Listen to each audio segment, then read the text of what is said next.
あ、でまだこのままですか。このまま行こう。なるほど。もうちょっとこっち。もうちょっとこっち。変わってもいいよ。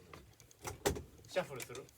あ、でもジェンベできるんならジェンベでじゃあ。どうぞ。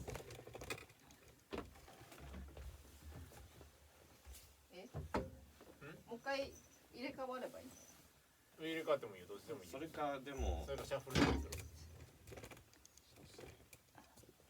欲を言うと、そっちを叩いてみたい。いや、すみません。もちろんただのあれですよ。いいんですか？これは難しい。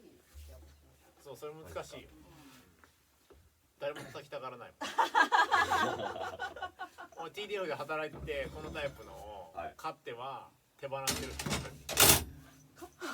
り。マジっすか？そういうタイプなんだ。なって買っちゃうの？っていうか、こういう形のやつ、このタイプのやつを海外の上手な人は使ってんの。やねんけど、自分いざ買って使ってみると、多分有金とか2回ぐらい買ってるこのタイプのやつ。いろんな人はこれ買ってるけど、なんかなーってなって多分みんな手放して。有金2回とも手放してる。色粉な、コートジボワールのやつ。なるほど。そしたらなんかね。しかもコートの後期がでかいやつな。コートちっちゃいやつは結構まだ叩き続けてる人いるけど、これをずっと叩いてる人いないから叩きにくいってのは確かに。日本人にはわかんない。なんか何かしらなんかあるんやろうな。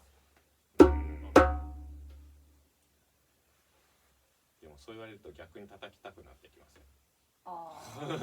そう、俺もだからしっくりこいなと思いつつも頑張って見てるというか、ポテンシャルあるけど引き出せへんのかなっていう思って。俺も本当はこっちの方が全然いい。あ、そうなの。実は。はい。なんだ。ディディン、ディディンタ、ディンディンタ、ディディンタ、ディンディン。白黒のやつだよ。白黒のやつ。あ、やだ。こっちではひっくり返らないの。自分で叩いて。